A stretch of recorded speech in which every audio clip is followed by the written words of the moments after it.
चलिए, तो इस वीडियो में हम कायरलिटी के परिचय की बात करेंगे। मतलब हम कायरलिटी के इंट्रोडक्शन को देखेंगे। यहाँ पर उदाहरण के लिए यह आपका बायां हाथ यहाँ पर रखा हुआ है और इसका अगर हम दर्पण प्रतिबिंब देखें, इसकी मिरर इमेज अगर हम देखें तो कुछ इस तरह से मिरर इमेज दिखाई देती है जो कि हमारे राइट हैंड की भांति दिखाई देती है। तो अगर हम इस हाथ को उठा करके इसके ऊपर अध्यारोपित करने की कोशिश करें तो यह पूर्णतया अध्यारोपित नहीं होता है। कहने का अर्थ यह है कि यहाँ पर आप देखेंगे तो अंगूठे के ऊपर यहाँ पर छोटी उंगली आ रही है, अंगूठे के ऊपर अंगूठा यहाँ पर अध्यारोपित नहीं हो पा रहा है। तो किसी भी तरह से अगर इसको हम घुमा भी लें, रोटेट भी कर लें, उसके बावजूद भी यह इस दर्पण प्रतिबिंब के ऊपर अध्यारोपित नहीं हो पाता है। इस तरह की वस्तुओं को हम कायरल बोला करते हैं। कायरल एक ग्रीक वर्ड है जिसका अर्थ ही हुआ करता है हाथ। तो जिस तरह से हाथ एक दूसरे के ऊपर अध्यारोपित नहीं होते हैं, उसी तरह से कोई भी ऐसी वस्तु जो पूर्णतया एक दूसरे के ऊपर अध्यारोपित ना हो या ऐसे दर्पण प्रतिबिंब जो एक दूसरे के ऊपर पूर्णतया अध्यारोपित ना हो, उन्हें हम कायरल बोला करते हैं। अब हम समझते हैं कि कायरल अणु या किरेल अणु क्या होते हैं।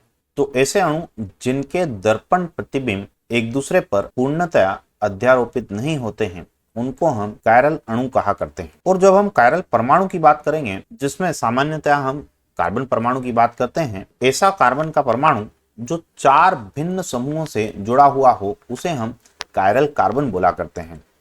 हम इसे कायरल कार्बन के साथ साथ असममित कार्बन या अनसिमेट्रिकल कार्बन भी बोल सकते हैं। सामान्यतः एक शब्द इसके लिए प्रयोग किया जाता है, स्टीरियो सेंटर या त्रिविम केंद्र या कायरल केंद्र। त्रिविम केंद्र एक जनरल टर्म हो गया। इसमें कोई भी ऐसे केंद्र जो कि असममित होते हैं वह सब आ जाते हैं। जब हम सिर्फ किरेल केंद्र या किरेल कार्बन की बात कर रहे हैं तो हम हमेशा बोलेंगे ऐसा कार्बन जो 4 भिन्न समूहों से जुड़ा हुआ हो। यह समूह परमाणु भी हो सकते हैं और कोई बड़ा समूह जैसे मिथिल समूह या इथाइल समूह या फिनाइल समूह, इस तरह के समूह हो सकते हैं। उदाहरण के लिए आपके पास में इस तरह का एक अणु है, कार्बन से 4 बंध बने हुए हैं, ऊपर फ्लोरीन जुड़ा है, तल के ऊपर की ओर मिथिल समूह, तल के नीचे की ओर हाइड्रोजन और तल में Br परमाणु जुड़ा हुआ है। तो आप देख सकते हैं कि कार्बन से 4 भिन्न समूह जुड़े हुए हैं, इसलिए मैं इस कार्बन परमाणु को कायरल कार्बन बोल सकता हूं क्योंकि यह 4 भिन्न समूहों से जुड़ा है। अब यदि हम इस अणु की मिरर इमेज बनाएं, इसका दर्पण प्रतिबिंब बनाएं, तो मान लीजिए कि ये यहाँ पर मिरर है, तो इसकी मिरर इमेज कुछ इस तरह से दिखेगी। फ्लोरीन के सामने इधर फ्लोरीन रहेगा, यह कार्बन का परमाणु, ब्रोमीन, हाइड्रोजन और CH3। तो यह इसकी मिरर इमेज हो गई, दर्पण प्रतिबिंब हो गया। अब आप ध्यान से देखें, अगर मैं इस अणु को उठा करके इसके ऊपर रख देता हूं तो यह पूर्णतया अध्यारोपित नहीं होगा, और पूर्णतया अध्यारोपित नहीं होगा तो इस तरह के अणु को हम बोलते हैं कायरल अणु।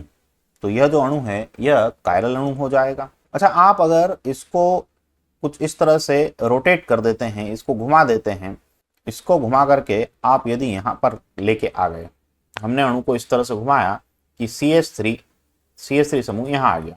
अब आप देखेंगे कि इस अणु में भी CH3 यहाँ पर है और यहाँ पर भी CH3 यहाँ पर है।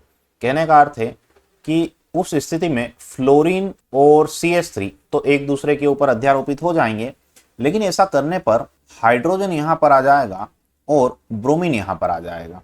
तो ब्रोमीन और हाइड्रोजन एक दूसरे के ऊपर अध्यारोपित नहीं हो पाएंगे। कहने का अर्थ यह है कि यहाँ वाला ब्रोमीन यहाँ वाले ब्रोमीन के ऊपर नहीं आ पाएगा, यहाँ वाला हाइड्रोजन यहाँ वाले हाइड्रोजन को कवर नहीं कर पाएगा। तो पूर्णतया अध्यारोपित नहीं हो पा रहा है अणु। इस स्थिति में या इस प्रकार के अणुओं को हम कायरल अणु कहा करते हैं। तो चलिए, अगले वीडियो में हम कुछ और उदाहरणों से इन्हें समझेंगे।